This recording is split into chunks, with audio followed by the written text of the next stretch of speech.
এই কথা, কে শুনবে এই কথা, কে মানবে এই কথা? কেন এত সুন্দর বেহেশতের বাগান, যেখানে বসলেই গুনাহ মাফ, যেখানে চোখের পানি ফেলে দোয়া করলে কবুল, সেই বেহেশতের বাগানের পার্শ্বে কেন জাহান্নামের বাজার হবে, বেপরদা নারীর আড্ডা হবে, খেলনার দোকান হবে? কারণ কি? আল্লাহ হেদায়েত দান করুন, আল্লাহ হেদায়েত দান করুন, আল্লাহ হেদায়েত দান করুন। বুঝানোর দরকার, বুঝায় গেলাম। হেদায়েতের মালিক তো আল্লাহ। ওরে কপাল যদি পুড়ে যায় রে যুবক, আমি হাফিজুর রহমান কেন, মক্কা মদিনার ইমাম কেন, স্বয়ং রসুলেও বয়ান করলে কপাল খুলবে না।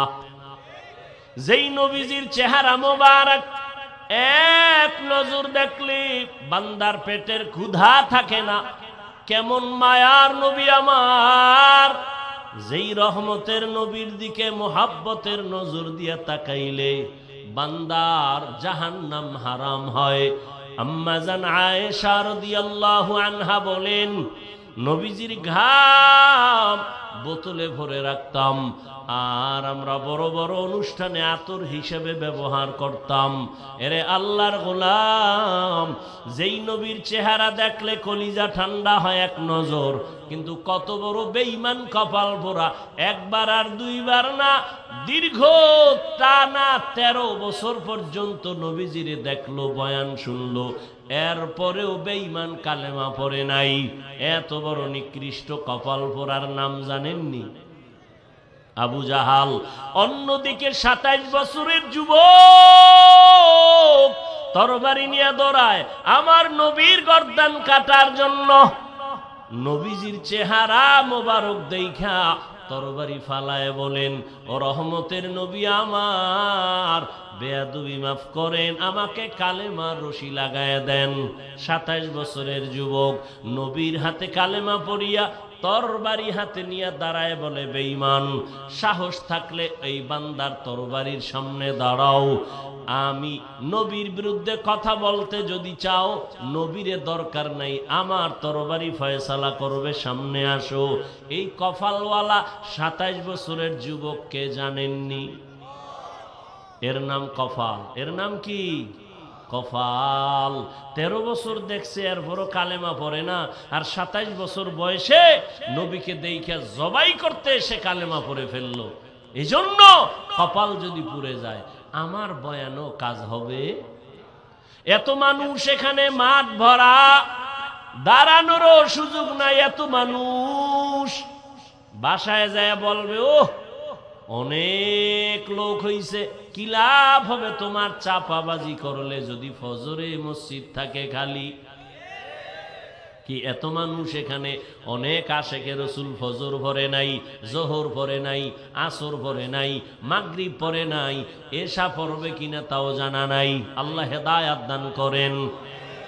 এরে আমার যুবক বাবা, অনেক দিন পর্যন্ত এই প্রোগ্রামের প্রচারণা চলছে, অনেকে আসবো আসবো বলিয়া আসতে পারে নাই।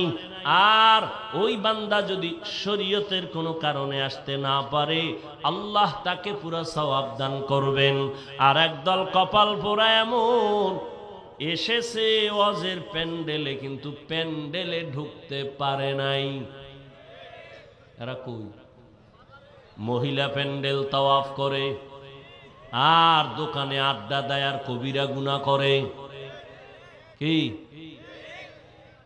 দেখছেননি কারবার? আল্লাহর কুদরতটা কেমন! এটা বেহেশতের বাজার, পাশে জাহান্নামের বাজার। কি আচ্ছা, ওয়াজ উপলক্ষে মার্কেট হবে কেন, দোকান হবে কেন? অনেক দূরের মানুষের একটু চা বিস্কিটের দরকার, দুই একটা চা বিস্কিটের দোকান থাকবে। খেলনার দোকান কেন, বেলুনের দোকান কেন?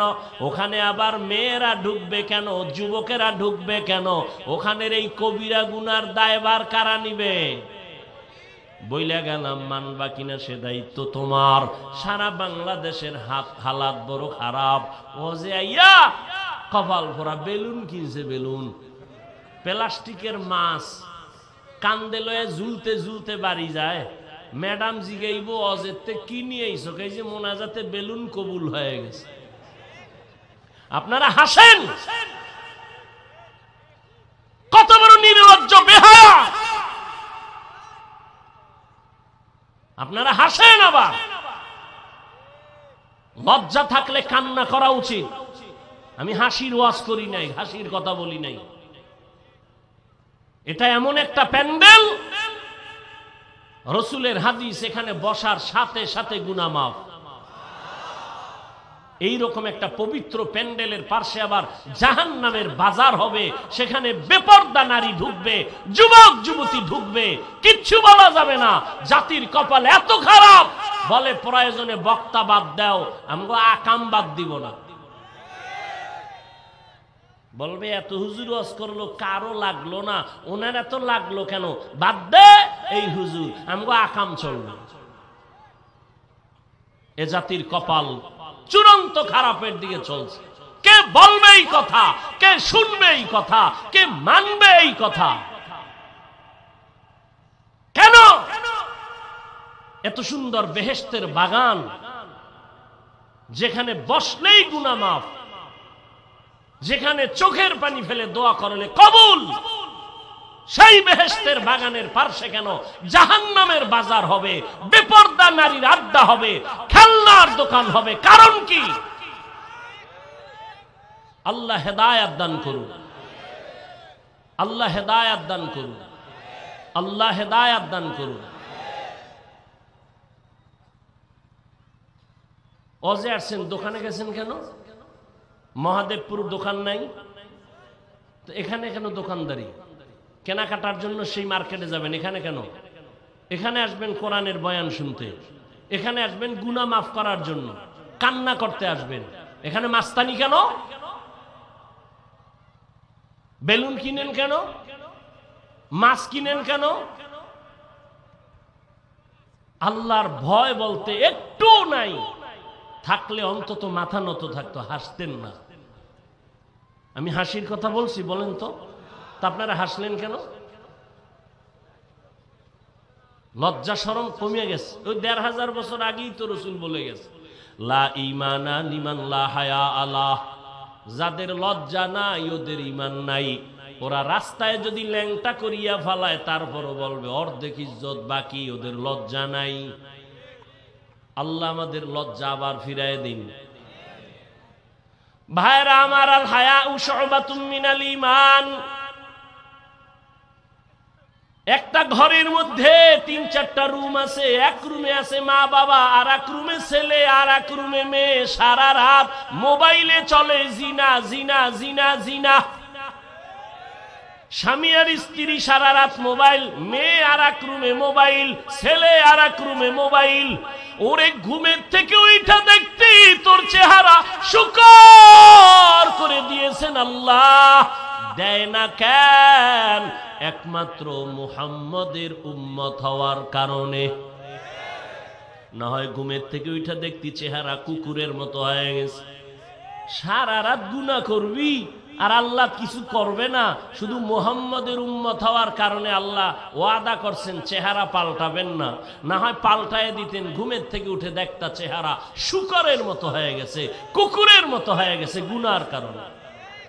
আল্লাহ হেদায়েত দান করুন। বয়ানে আসছে ফজর নাই, জোহর নাই, নামাজ নাই, দাবি করে আমরা বয়ানে আসছি। কি হবে এই বয়ান দিয়ে? কমিটির কিছু হবে আর আমি বক্তার কিছু হবে। আপনাদের কি হবে? আমারে ঠিক মতো টাকা পয়সা না দিলে আমি তার জীবন এমন না কম খালি নেই। যাও, কমিটি কিছু কালেকশন করছে, ফায়দা হবে, খালাস। আপনাদের কি হবে? এই বয়ান দিয়ে কি হবে? আমরা তো ওই সমস্ত বুজুর্গ আল্লাহ আল্লাহদের লাত্তি খেয়ে এখানে বসছি, থাপ্পড় খেয়ে বসছি, যাদের বয়ান থেকে জাহান্নামী সন্ত্রাসী ডাকাত বৈশা কান্না করে তওবা করে এরপরে ফজরে মসজিদে যাইত। আমরা তো ওই আল্লাহ আল্লাহদের থাপ্পড় খেয়ে এখানে বসছি, দেখছি চোখে তাকাইয়া। ময়দানে গড়াগড়ি করে কাঁদতো, পাগলের মতো। বাবা কাঁদে, ছেলে কাঁদে, পাগল হয়ে যাইতো। পুরা মাঠের মানুষ কাঁদতে কাঁদতে বেহুশ। আল্লাহর কসম করে বলছি, আমরা এই সমস্ত আল্লাহওয়ালার লাত্তি খেয়ে এখানে আসছি, এমনি না। সামনে বই আবার মোবাইল, এই স্টান উঠায় মারতো চেহারার মধ্যে। যে আল্লাহওয়ালার লাত্তি খেয়ে এখানে আসছি। একটা পান খাবেন, জীবনে বুঝে যাইতেন কত ধানে কত চাল। বয়ান কারে কয়? এখন তো বয়ান নাই, এখন তো সব ফ্যাশন। বক্তারও কান্না নাই, আমিও কাঁদি না, আপনারও কান্না নাই, পারি হাসাইতেই আর কি। পটিয়া মাদ্রাসার বাণী মুফতি আজিজুল হক রহমতুল্লাহ আলাইহি নাহমাদুহু কইয়া টান দিলেই মাঠের অবস্থা খারাপ।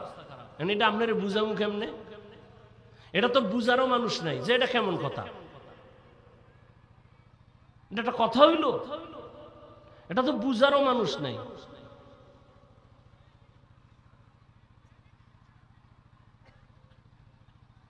আল্লাহ হেদায়েত দান করুন। ইয়া আইয়ুহাল্লাযীনা আমানুত্তাকুল্লাহা হাক্কা তুকাতিহ।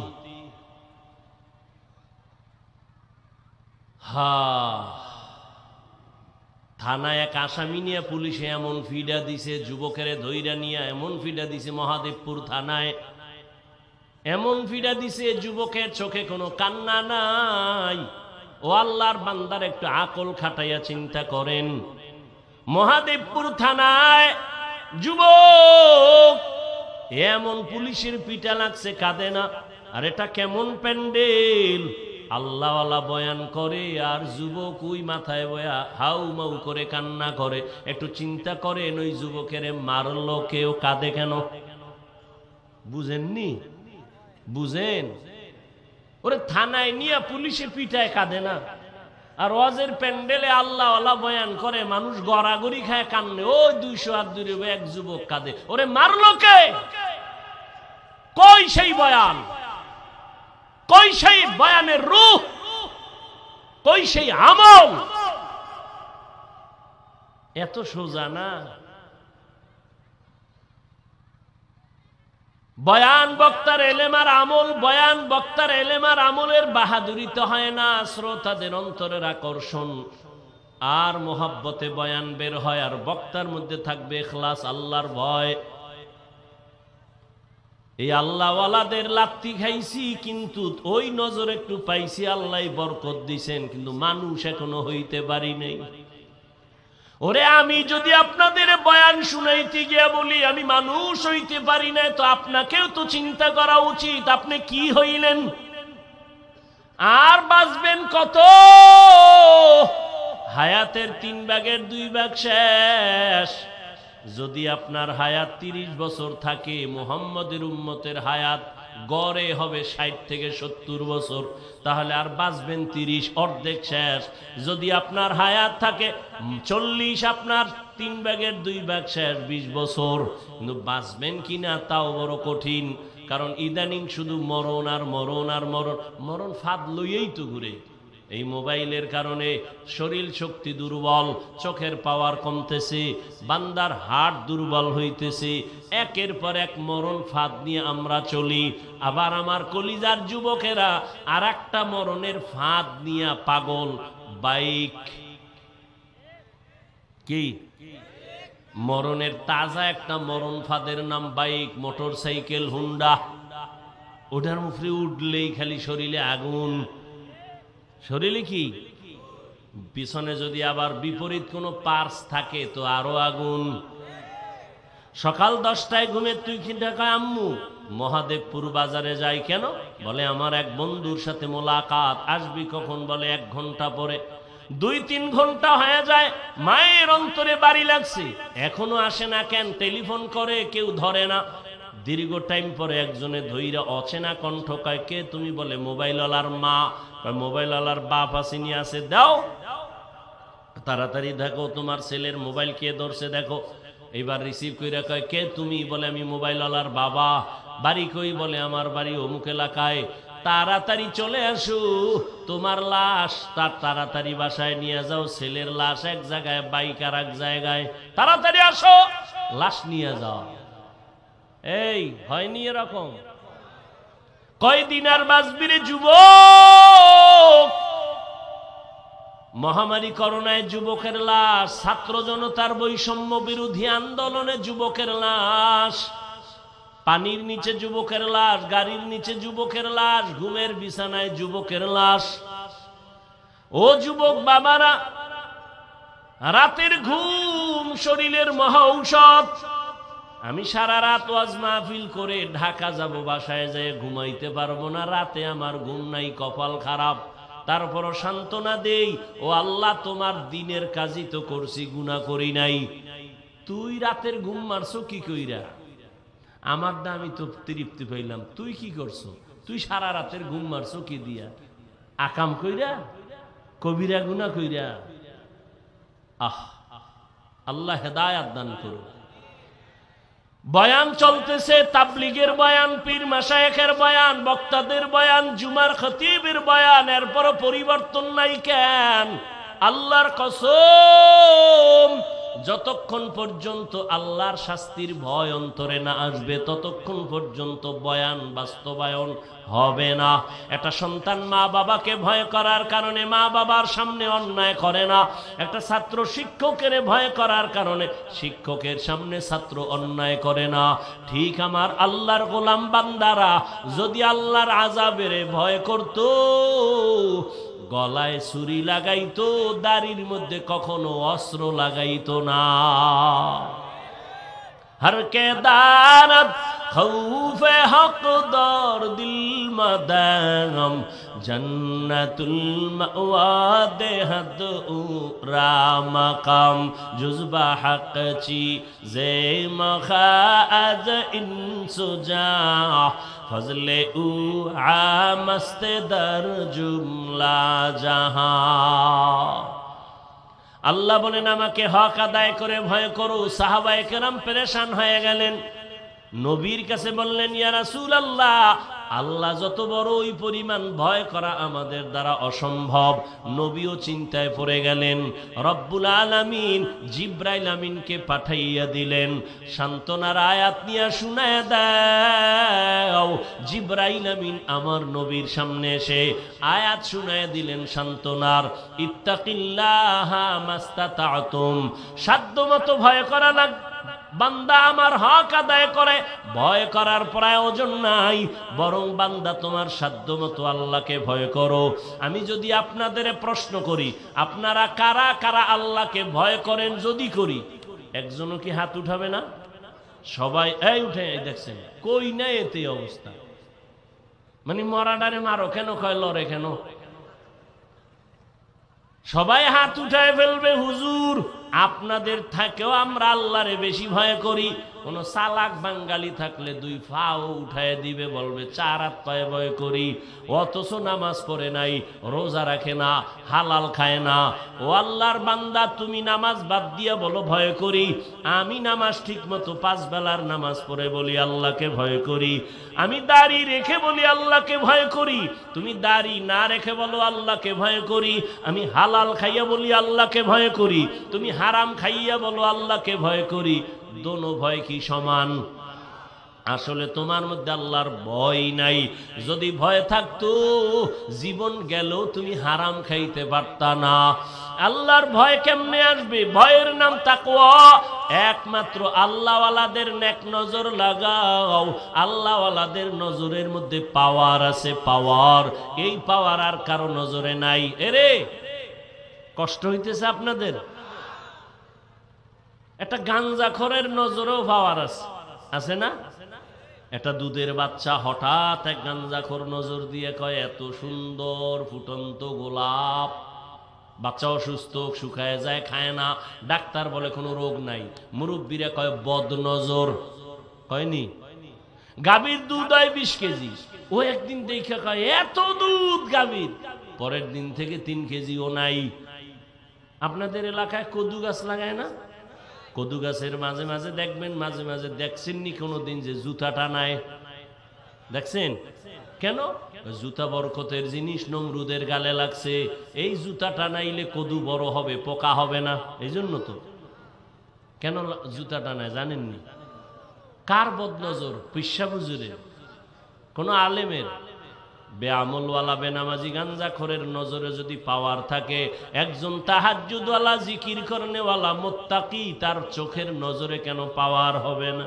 আউলিয়ারা কারে উকবা ইখতিয়ার, জাহেলারা কারে দুনিয়া ইখতিয়ার। মাইলে মোমেন সোয়ে মোমেন মিশাওয়াত, মাইলে কাফের সোয়ে কাফের মিশাওয়াত। আল্লাহর ভয় অন্তরে জমা করো, আল্লাহওয়ালাদের নেক নজর লাগাইও। এরে যুবক, এতক্ষণ কষ্ট করে যে চিল্লাইতেছি, তুমি মনে করতেছো কত না জানি মজা। না বাবা, একটা চিৎকার দিলে পুরা শরীরের রন্ধ্রে রন্ধ্রের রিয়াকশন শুরু হয়ে যায়। পৃথিবীতেই চিল্লানোর মতো আর কষ্টের কোনো কাজ নাই। এরপরও চলতেছে 12 মাস। কি জহুরের পরে, মাগরিবের পরে, এশার পরে, সারাদিন সারা রাত কি রৌদ্র আর বৃষ্টি। দৌড়াচ্ছি, গাধার মতো দৌড়াচ্ছি, পায়ে ধরে ধরে বুঝাইতেছি রে বাবা। একবারও এই যে এতক্ষণ চিল্লাইলাম, একবারও কিন্তু বলি নাই ও মহাদেবপুরের বাবারা, আমি 5 কল্লি টুপিওয়ালা, তোমরাও 5 কল্লি দাও, না হয় তোমার কপাল খারাপ হবে। বলছি? বলি নাই। আমি কওমি মাদ্রাসার সন্তান, তোমরাও কওমি মাদ্রাসায় যাইও, না হয় তোমরা জাহান্নামে যাইবা। একবারও বলি নাই। আমি তাবলিগের লাইনের সন্তান, আমি পীরের মুরিদ, একবারও বলি নাই যদি তাবলিগে না যাও, পীরের কাছে না যাও, তুমি ধ্বংস হয়ে যাইবা। একবারও বলি নাই। কি বলি শুনো যুবক বাবা, আমি তোমাকে শুধু বলবো না, আরো সাহস দিয়া যাব। জানা নাই আমার মতো এই সাহস বাংলাদেশে আর কোনো বক্তা দেয় কিনা। আমি সাহস দিয়া যাই, ও আমার কলিজার যুবক, আমি তোমাকে বলি না হুজুর হও, তসবিহ হাতে নাও, মাথায় পাগড়ি নাও, না না না, তোমাকে আমি বলবো না। বরং আমি তোমাকে অনুরোধ করে বলবো, স্কুলে পড়ো ধন্যবাদ, কলেজে পড়ো ধন্যবাদ, ওই লাইনের লেখাপড়া ছাড়িও না। আমার দেশে হুজুরের অভাব নাই, মাওলানার অভাব নাই, মুফতি মুহাদ্দিসের অভাব নাই। আমার দেশে ডাক্তারের বড় অভাব, ইঞ্জিনিয়ারের অভাব। ডাকাত আছে, ডাক্তার নাই। ইঞ্জিনিয়ার ভালো আদর্শওয়ালা নাই। প্রফেসর আছে, নাস্তিক। আমরা ওই নাস্তিক মার্কা প্রফেসর চাই না, তাসনিমার মতো ডাক্তার চাই না। এরে বাবা, তুমি লেখাপড়া করে আদর্শবান ডাক্তার হইও, তুমি একজন ইঞ্জিনিয়ার হও, প্রফেসর হও, তুমি ব্যবসায়ী হও, চাকরিজীবী হও, তবে এতটুকু দাবি বেয়াদব হইও না রে বাবা। তোমার ব্যবহারে কোনোদিন যেন মা বাবা কষ্ট না পায়, তোমার আচরণে কখনো যেন শিক্ষকেরা কষ্ট না পায়, তোমার ব্যবহারে কখনো যেন উলামায়ে কেরাম কষ্ট না পায়। কারণ তুমি সফল যদি হতে চাও, এই 3 জায়গা থেকে দোয়া লাগবে। মা বাবার দোয়া যদি না নাও, তোমার জীবন হবে পঙ্গু। শিক্ষকের দোয়া যদি না নাও, বরদোয়া নাও, তাহলে লেখাপড়ার জিন্দেগি হারায় যাবে। উলামায়ে কেরামের নেক নজর যদি না নাও, বান্দা তোমার চরিত্র জিন্দেগিতে আর সুন্দর করা যাবে না।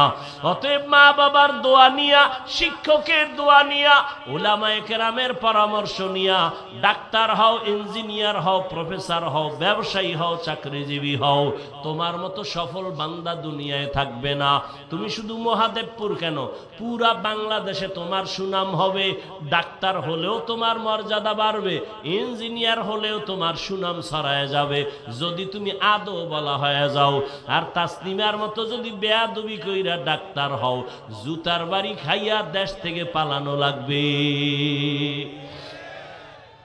ও আমার যুবক বাবারা, এবার একটু বাস্তবে দেখো তো, আমি যে কথাগুলো বললাম বাস্তবে দেখো তো, একটু নজর করো।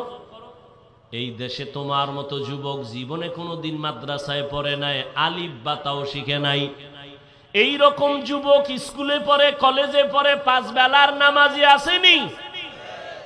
তোমার জীবনের জন্য এটা আমার শেষ বয়ান। ও যুবক, বাসায় গিয়া দরজা জানালা বন্ধ করে বালিশে মাথা লাগায় একা একা 1 মিনিট চিন্তা করবি যে আমার মতো যুবক স্কুলে কলেজে পড়িয়াও যদি নামাজ পড়ে, তোর কপালে কার অভিশাপ লাগাইছো, কার বরদোয়া লাগাইছো যে তুমি কেন পারো না? জবাব দাও রে যুবক। আর কয়দিন তোমার হায়াত? আজকে তুমি সুস্থ বসে আছো, গত বছর বয়ান চলছে, বড় চলতে, আগামী তো চলবে, কিন্তু তুমি এই মাঠে আর আসতে পারবা না। না জানি আমার মাওলা মাটির নিচে নিয়ে যায় কয়দিন আর বাহাদুরি করবা। সুস্থতা তোমার গ্যারান্টি না বাঁচার। অনেক অসুস্থ রোগী বেঁচে গেছে, সুস্থ মানুষটা সামনে মরে গেছে। অতএব যুবক বাবা, এতটুকু বুঝাও, তোমার মতো যুবক রাস্তায় গাড়ি চালায়, 5 বেলার নামাজ পড়ে, বলো বাবা তুমি কেন পারবা না? তোমার মতো যুবক র‍্যাব, আর্মি, পুলিশ, বিডিআর এর চাকরি করে, 5 ওয়াক্ত নামাজি দাড়িওয়ালার অভাব নাই, বলো তুমি কেন পারো না? তোমার মতো যুবক ময়দানে কৃষি কাজ করে, নামাজ ছাড়ে না, তুমি কেন পারো না? আল্লাহ বিবেক দিছে, প্রশ্ন করো। তোমার মতো যুবক doctor, professor, engineer, OC, DC, SP, নামাজি, তুমি কেন পারবা না? তোমার মতো যুবক নদীর মধ্যে মাছ ধরে, নামাজ ছাড়ে না, বলো তুমি কেন পারবা না? ও বাবা, কি ভাবছো? হুজুর গো কথা মিথ্যা, আমরা ভুলে আছি, এটাই ভাবছো? তা দলিল দাও, আমাদের বুঝায় দাও। হাফিজ ভাই, তোমরা সঠিক লাইনে নাই, আমরা সঠিক লাইনে আছি, একটা দলিল দে। আল্লাহর কসম আমি বলতেছি, আমি এখন দাড়ি কেটে ফেলবো, প্যান্ট শার্ট টাই লাগাইয়া তোমার মতো রাস্তায় গিয়া নাচ গান করব। আর যদি বলো না হাফিজ ভাই, আপনারা ওলামায়ে কেরাম সঠিক রাস্তায় আছেন, আমরা শয়তানের ধোকায় পড়িয়া দাড়ি কাইটা নামাজ সারিয়া বেপরদায় গিয়া আমরা ভুলের পথে গেছি, আমি তোমারে বিনয়ের সাথে বলবো, 2টা পা আগাইয়া দাও। আমি নিচে নাইমা তোমার পায়ে ধরে বলবো, আর দাড়ি কাইটা নবীরে কাঁদাইও না, আর নামাজ বাদ দিয়া নবীরে কষ্ট দিস না রে যুবক। পা দুটো যদি আগায় দাও, আমি পায়ে হাত রেখে বলছি, আর কয়দিন দাড়ি কাটবি? ওরে দাড়ি কাটতে তো কম কাটো নাই, ওরে এখনো কি তোর আশা মেটে নাই? আরো কাটবি? জীবনে তো কম বেপরদায় চলো নাই, এখনো কি তোর আশা পূরণ হয় নাই? ও যুবক, জীবনে তো পার্কে পার্কে কম দৌড়াও নাই, এখনো কি মনের আশা পূরণ হয় নাই? এখনো কি গুনাহ করবি রে বাবা? ওরে আমি তোমার মতো যুবক, ওরে আমিও তো তোমার মতো প্যান্ট শার্ট টাই লাগায়া দাড়ি কাইটা যদি রাস্তায় চলতাম, কেউ আমারে বাধা দিত না। টুপির কারণে মাথা গরম, দাড়ির কারণে যৌবনের ভাব চলে যায়, জামার কারণে শরীরটা গরম লাগে, এরপরেও কেন টুপি ফালাই না, নামাজ সারি না, বেপরদায় চলি না? তোমাগো পায়ে দইরা দইরা কেন বুঝাই? একমাত্র কারণ আমার মাওলার কোরআন সত্য, একটা মিথ্যাও নাই। নেক আমলওয়ালাদের জন্য জান্নাত, গুনাহগারের জন্য জাহান্নাম। আমি যদি গুনাহগার হইয়া কবরে যাই, ওই কবরে 2 পার্শ্বের মাটির চাপ সহ্য করতে পারবো না। দুনিয়াতে একটা বেতের বাড়ি সইতে পারি না, মশার কামড় সহ্য করতে পারি না, দুনিয়াতে সূর্যের গরম সহ্য করতে পারি না, হাসরের মাঠে জাহান্নামের আগুনের গরম ও আল্লাহর বান্দারা কেমন করে সহ্য করবা? ওরে তোমার মতো যুবক দিনের লাইনে থাকিয়া যদি এখনো চলে, তুমি কেন পারবা না? ঢাকা কলেজে যাও, যাও মাঝে মাঝে ঘুরে দেখো, রাজশাহী যাও, কুষ্টিয়া যাও, কলেজগুলো দেখো, তোমার মতো যুবক কলেজে পড়ে, মাথায় পাগড়ি, এরকম বড় দাড়ি, বড় জামা, পিছন থেকে তাকাইলে মনে হয় কোন মসজিদের খতিব। ডাক দিলাম, এই যুবক ভাই, তুমি কোন মসজিদে নামাজ পড়াও? আস্তাগফিরুল্লাহ, আমি আরবি ভালো কইরা পারি না, আমি কিসের নামাজ পড়াবো? তোমার এই হালাত কেন? আমার মা বাবার দোয়া আর উলামায়ে কেরামের নেক নজর লাগাইছি, এই কারণে আমি পাগড়ি দাড়ি রাইখাও কলেজে ক্লাস করি, ঢাকা কলেজে পড়ি, আমি নামাজ ছাড়ি না, পাগড়ি খুলি না, দাড়ি কাটি না, বেপরদায় চলি না, আমার জন্য শিক্ষকেরা দোয়া করে। ও যুবক বাবা, তুমি কেন পারবা না? আমার মাওলার আযাব কি তুমি দুর্বল মনে করেছো? ও যুবক বাবা, এখনো তওবা করো। পর্দার আড়ালের মা বোনেরা যারা আছেন, আমি এতক্ষণ আপনাদের সন্তানদের যা শুনাইলাম, এগুলো যদি বাস্তবায়ন হতে হয়, আম্মা জান আপনাদের দোয়া না থাকলে হবে না, চেষ্টা না করলে হবে না। গাছ ভালো হলে ফল ভালো হবে, মা আপনার আদর্শ ভালো হলে সন্তান ভালো হবে। তোমরা কেউ মুসলমান না হওয়া পর্যন্ত মৃত্যুবরণ করিও না। নবীজি বলেন, আলা সাবধান হে উম্মত, কুল্লুকুম রাইন, তোমরা প্রত্যেকেই দায়িত্বশীল, অকুল্লুকুম মাসউলুন আন রাইয়াতিহি, আল্লাহর আদালতে দায়িত্বের কারণে জবাবদিহিতার কাঠগড়ায় সকলকেই হাজির হতে হবে। নবীজি হাদিস শুনাইলেন, সাহাবায়ে কেরাম প্রশ্ন করলেন, ইয়া রাসূলুল্লাহ, কে দায়িত্বশীল কার উপর? নবীজি বললেন, অধীনস্থদের যিনি গার্ডিয়ান কর্তা হবেন, সে হবে অধীনস্থদের দায়িত্বশীল। যেমন সন্তান পিতামাতার অধীন, প্রত্যেক মা বাবা সন্তানের দায়িত্বশীল। স্ত্রী স্বামীর অধীন, প্রত্যেক স্বামী স্ত্রীর দায়িত্বশীল। প্রত্যেক ছাত্র শিক্ষকের অধীন, শিক্ষক ছাত্রদের দায়িত্বশীল। মুসল্লিয়ানে কেরাম ইমাম ও খতিবের অধীন, প্রত্যেক মসজিদের মুসল্লিদের জন্য ইমাম ও খতিব দায়িত্বশীল। ওয়ার্ডের মানুষের জন্য ওয়ার্ডের মেম্বার দায়িত্বশীল, ইউনিয়নবাসীর জন্য চেয়ারম্যান দায়িত্বশীল, দেশবাসীর জন্য সরকার প্রধান দায়িত্বশীল, গোটা উম্মতে মুহাম্মদীর জন্য উলামায়ে কেরাম দায়িত্বশীল। আর একজন সাহাবী দাঁড়াইলেন, ইয়া রাসূলুল্লাহ, আমার তো অধীনেও কেউ নাই, আমিও কারো অধীনে নাই, আমি একা, আমার কি দায়িত্ব? নবী বললেন, আপনি আপনার অঙ্গ প্রত্যঙ্গের দায়িত্বশীল। দুটো হাত আল্লাহ দিয়েছেন, দুটো পা দিয়েছেন, দুটো চোখ দিয়েছেন, দুটো কান দিয়েছেন, এগুলো আল্লাহ বিনা কারণে দেন নাই, এগুলোর আলাদা আলাদা ডিউটি আছে। কিয়ামতের দিন আল্লাহ এগুলোর হিসাব নেবেন। যখন আল্লাহ জিজ্ঞাসা করবেন, এই তোমার হাত যে ডিউটি করার জন্য দিয়েছিলাম, সে ডিউটি পালন হলো? তো অনেক অপরাধী আযাবের শাস্তির ভয়ে মিথ্যার আশ্রয় নিয়ে বলবে, হ্যাঁ পালন হয়েছিল। তো আল্লাহ তো জানেন যে এই বান্দা মিথ্যার আশ্রয় নিল। আল্লাহ সাথে সাথে জবানকে বন্ধ করে হাতকে অর্ডার করবেন, এই হাত কথা বলো। اليوم نختم على أفواههم وتكلمنا أيديهم وتشهد أرجلهم بما كانوا يكسبون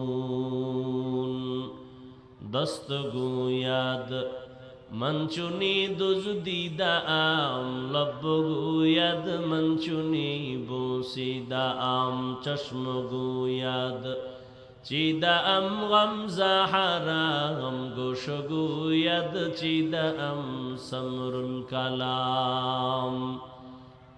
আল্লাহ যখন বলবেন হাত কথা বলো, জবান বন্ধ, হাতকে আল্লাহ অর্ডার করবেন। আপনাদের ধারণা কি হাত কথা বলে? আপনাদের হাত কথা বলে? পারে? আপনাদের হাত কথা বলতে পারে? আমার হাত কথা বলতে পারে? আল্লাহ যদি জিজ্ঞাসা করেন হাত কথা বলো, পারবে? এই পয়েন্ট আজীবন মনে রাখবেন। বয়ান শুধু শুনেন না, দুই একটা কাজে লাগাবার চেষ্টা করেন। ফেতনায় ভরে গেছে গোটা দুনিয়া, বিশেষ করে ধর্ম নিয়ে ফেতনা বেশি। আমার দেশে তো চরম বেঈমানের সাথে এত ঝামেলা নাই, মুমিনে মুমিনে যেই পরিমাণ ঝামেলা, কথা ঠিক না? কঠিন ঝামেলা। দেখেন না কি হালাত আমাদের। আল্লাহ যদি দয়া না করেন তো উপায় কি? আল্লাহ উলামায়ে আহলে হকদের এক বানায় দেন। আমিন বলতে মনে চায় না?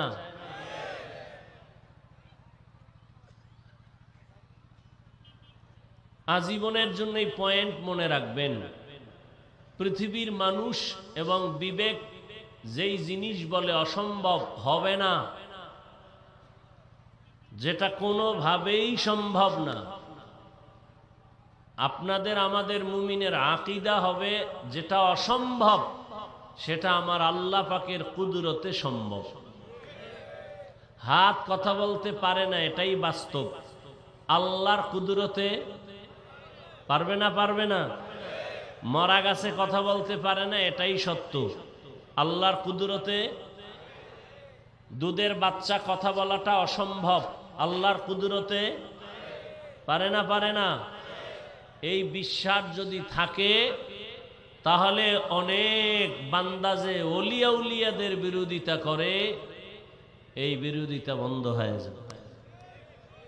বলে ওলিয়া উলিয়াদের কারামত মানে না। নবীদের মুজিজা যেমন সত্য, আহলে হক আহলুল্লাহ যারা, এদের কারামত তেমন সত্য। খেয়াল করেন সবাই, একটা নদীর মধ্যে পানি নাই অনেক বছর, শুকনা নদী, এলাকার লোকজন একজন বড় ওলি, বড় জবান খুলেন, বড় গিয়াকা হযরত, আমাদের ওই নদীর মধ্যে পানি নাই, শুকনা, বহু বছর, পানি কেমনে ওই নদীর মধ্যে আনার ব্যবস্থা করা যায়? পানির অনেক অভাব আমাদের, খুব খেয়াল করেন। তো আল্লাহর ওলি চিঠি লেখলেন, নবী না কিন্তু, কি ওলি, চিঠি লেখলেন আর বললেন যাও এই চিঠি নদীর মধ্যে ফেলে দাও।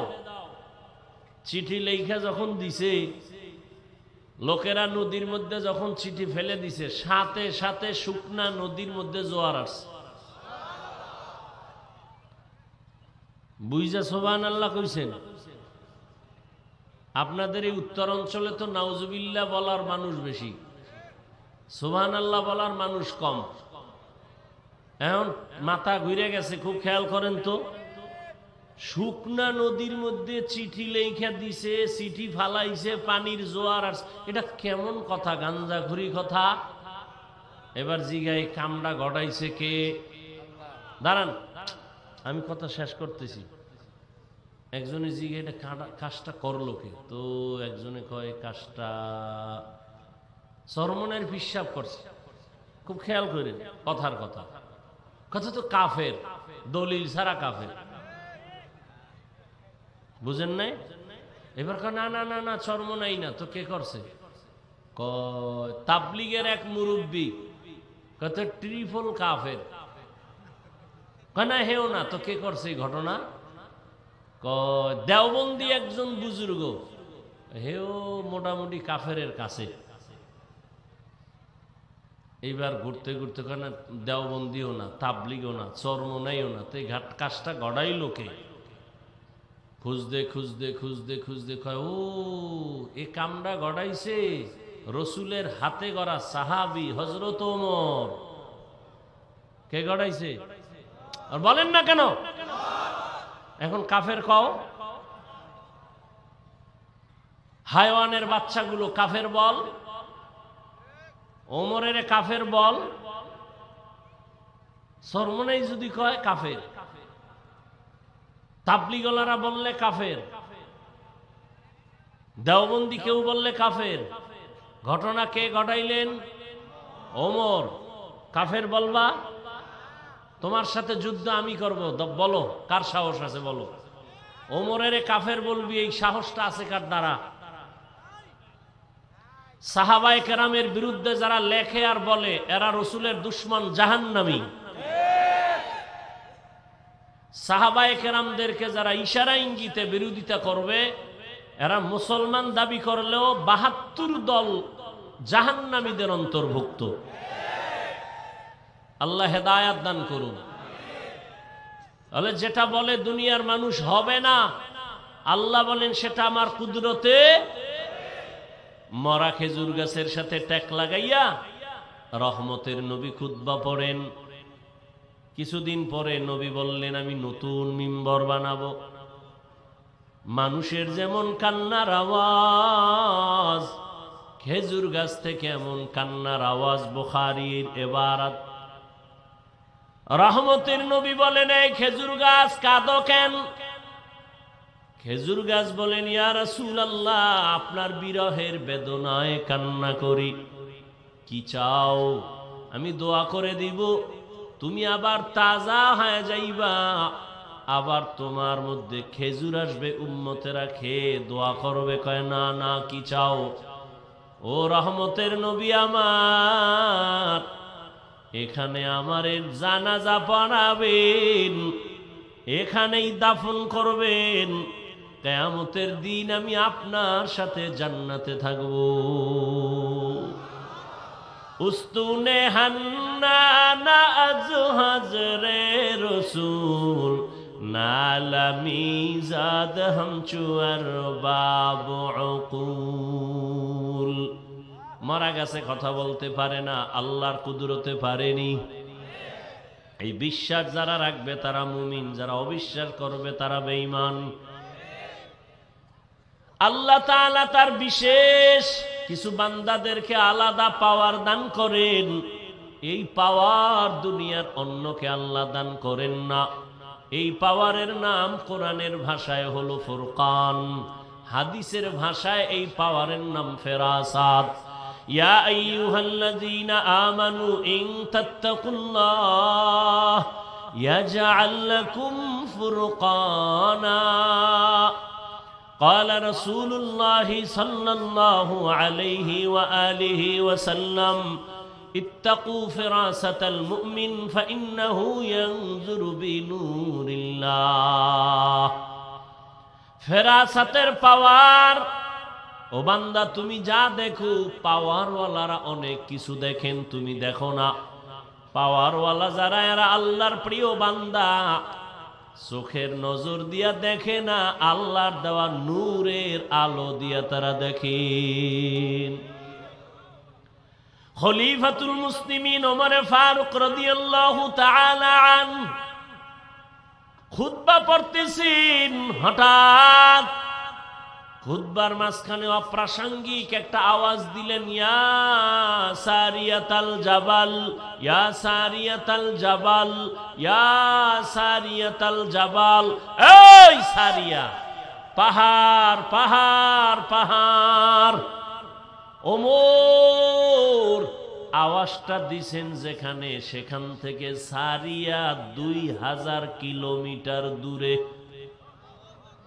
সুবহানাল্লাহ। না যেই তালে বিড়ি টানেন কেমনে আসবে সুবহানাল্লাহ। জিন্দেগি মে বন্দেগি তু করনা হে, জিন্দেগি মে বন্দেগি তু করনা হে, जिंदगी बे बंदगी शर्मिंदा है, जिंदगी बे बंदगी शर्मिंदा है। यहाँ हम सब मुसाफिर दिल ना लगा, अहले दिल की नजर से रूह करता जा, यहाँ हम सब मुसाफिर दिल ना लगा, अहले दिल की नजर से रूह करता जा। शाह दौलत सब फकीर गर नेक नेहे, शाह दौलत सब फकीर गर नेक नेहे, जिंदगी में बंदगी तू करना है,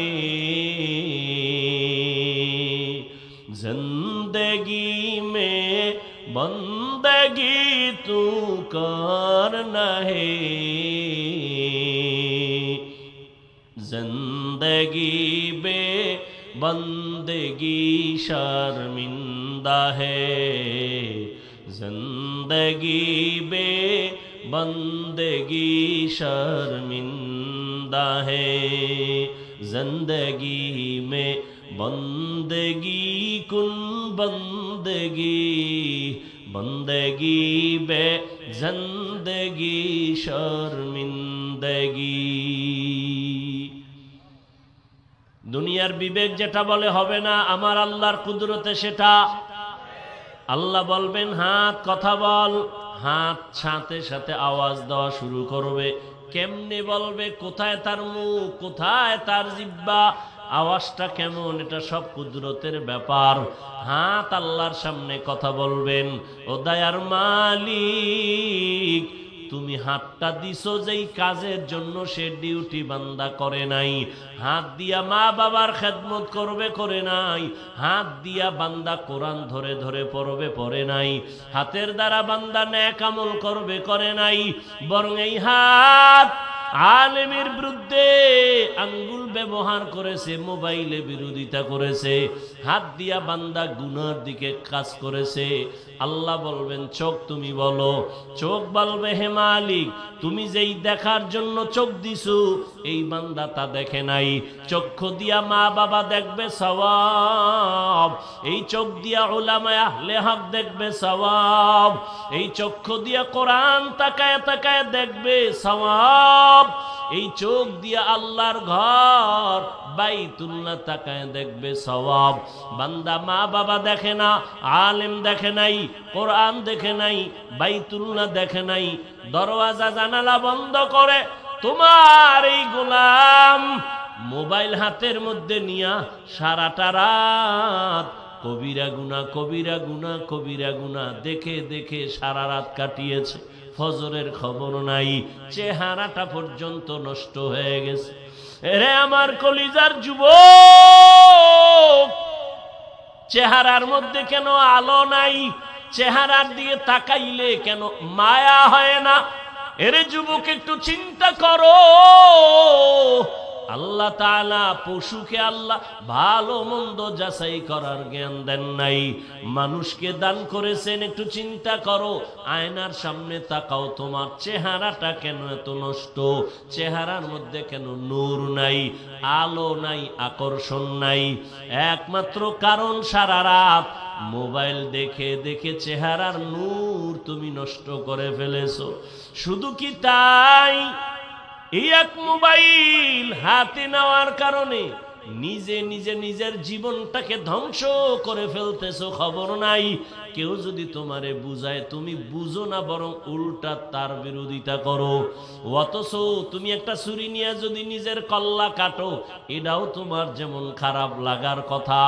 মোবাইল হাতে নিয়ে নিজের জীবন নিজে ক্ষতি করো, এটাও তো তোমার বোঝা উচিত।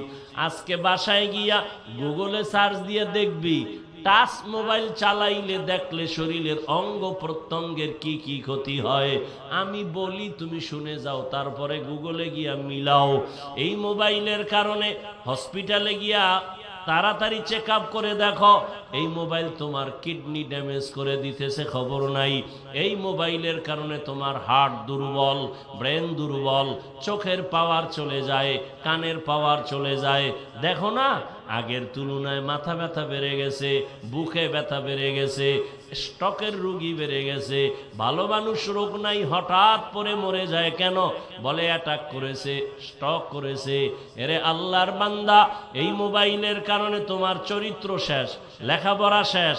এই মোবাইলের কারণে কত সন্তান মায়ের সাথে বেয়াদবি করেছো, বাবার সাথে বেয়াদবি। এই মোবাইলের কারণে শিক্ষকের সাথে বেয়াদবি করেছো, এই মোবাইলকে কেন্দ্র করে আলেমের সাথে বেয়াদবি করেছো। এক মোবাইলকে কেন্দ্র করে কত সন্তান মায়ের টাকা চুরি করেছে, কত সন্তান বাবার টাকা চুরি করে। মা বাবায় না দিলে বন্ধুর পকেট মারে, বন্ধু যদি না দেয় মানুষের দোকান চুরির ষড়যন্ত্র করে। তাহলে তোর এই মোবাইলে চরিত্র নাই, লেখাপড়া নাই, শরীর নাই, চোখের পাওয়ার নাই, কিডনি দুর্বল, এক কথায় তোর মধ্যে এখন কিছুই নাই। আছে একটা রুহু, আজরাইল এটা নিয়ে গেলে তুইও নাই। বুঝানের কথা বুঝায় গেলাম।